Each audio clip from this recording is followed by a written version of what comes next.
facilitation team, this is our documentation. This is what we gather. So for every community conversation, there are 2 record forms. One is the form that records the preparation by the team for the community conversation.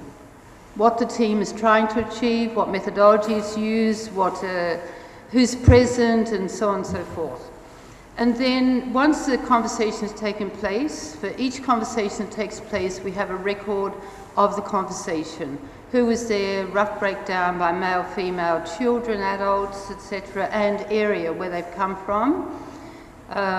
What were the main themes that came up in talking about this issue? What were the critical things that the community didn't talk about, but could have talked about when talking about a particular theme or area? We take photographs. Our teams have cameras, so we get visual documentation of who was there, how they were sitting, how engaged they were, laid back or active in their, what Freire called the generative themes or the burning issues, and people become really engaged about it. We gather stories of change. Now, our aim is to gather stories of changes in the community, but often we also get the stories of individual changes of individual members in the community. So we collect both levels of stories.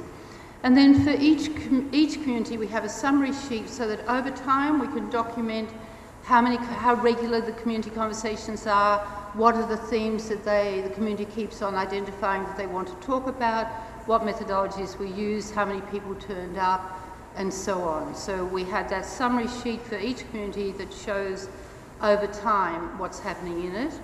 And then our facilitation teams, we encourage them to carry their learning notebooks in which they jot down their thoughts, the thoughts that they've had during the conversations or after or at home or when talking to their families or friends. And we encourage them to form their own learning circles of sitting and talking things over. So they don't just come together to fill in a form or to practice for the next conversation. They're actually trying to create themselves as learning circles when they themselves reflect upon what's happening in the communities they're working in and what's happening in themselves. We have a code of conduct for our facilitation teams, and that has to be observed, so what's happening amongst the facilitators is critically important. And then above them we have our area coordinators, partners, and the core management team, so they just get copies of those forms. So our first level of analysis is at our teams. The second level of analysis is at the management structure, and they get copies of the forms for all conversations occurring across the country. So they can follow and analyse what's happening, they can compare across communities. They then form the communities of practice, and we bring other people in too to look at what's going on. And in that process, this epistemological challenge of understanding better the processes of social transformation, reformulating our methodologies, revising, discarding, etc. And then that's the locus of responsibility for reporting and disseminating our findings. So we collect those documents. I haven't repeated it. You saw those documents before conversation, after conversation, the community summary, photos, etc. And this is what we use them for. We use them for planning our work, for documenting. I said at the start our principle was that we started with ourselves. In community conversations, the code of conduct begins with the concept of walking the talk. So we document ourselves, our own work and our families, how change is occurring within ourselves and within our families, and then we document the facilitating of our community conversations. Now those same documents are used to monitor our work, and it does that in 2 ways. They constitute an early warning system. They throw up the constraints and blockages in the work, and they do that at the level of the community and at the level of our facilitation team. So if our facilitation team's not preparing well or getting drunk or not honouring the code, then that becomes a constraint. And our documentation has to be able to throw that up, and then our monitoring also has to then enable us to understand the effectiveness and impact of our work, so that we can understand the learning part of it is understanding and improving our work. So here's at the community level These are our early warning systems. We can look at how regular the meetings are, whether the numbers are remaining high or low, whether men are ceasing to come in large numbers, or whether children are stopping to come, because each community can decide whether the children attend or not attend these community conversations, and most decide that they should. And so we can look at that range of things, and we do that mainly through our summary sheet for a community. And then we have a warning system at the level of the facilitation team. So how regular are the team meetings? How many communities are they working with? What about absences of team members, not honouring the code of conduct, complaints from the community, poor performance in their work? So all this is monitoring. We do that using these forms, as well as observation, because we often go to the village, the next level up often go to the village with the teams, and feedback from the communities and others. So we get that through there. But then we use the same set of documents to monitor the effectiveness and impact of our work. So here's where we're getting towards the evidential debate in our work. So the first thing that we argue is that any monitoring and measuring, any production of evidence has to honour the principles of the community conversations approach. So it can't just be an external plump in and demand this and come out again.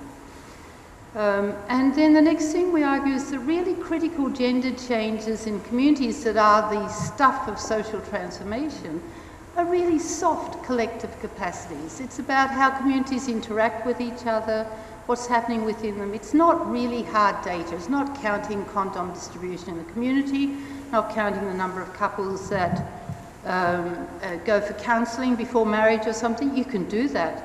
But social measuring effectiveness and impact has to involve much more than that. And what we've discovered that our forms are an astounding source of information on effectiveness and outcomes. So that's really interesting. So just to give you an example here, the record of a community conversation form includes all these sorts of things. What's the community interested in? What is it asking to have a conversation about?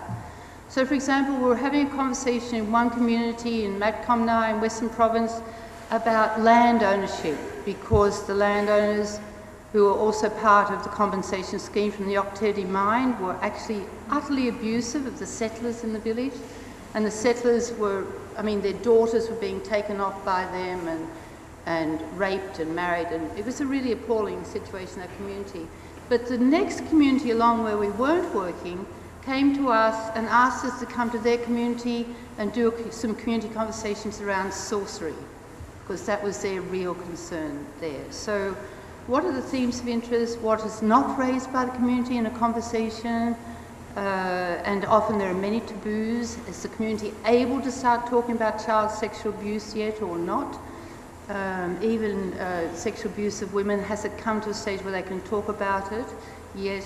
What were the observations of the team on the conversation and what was happening, and so on? What decisions did they take? What lessons were learned by the team? And then the quotes and stories. So in our documentation, the real challenge is understanding and analysing through stories and quotes, as well as through indicators. And I'll just go a bit more. So the limitations of our system, I can tell you, is that these forms and these photos, they just go wild. They're everywhere, they slide out of folders, they get lost, they get, people forget to really analyse them and reflect them, sorry. It's awful. We give people binders, staplers, hole punches, filing cabinets, files, but it doesn't matter. There's so many forms, and by the time they get into the office in Moresby, we have stacks of them, and they sit there often unanalysed. So it's difficult and time-consuming to keep the information flowing, so that it is used to reflect on the work and make changes and learn from each other.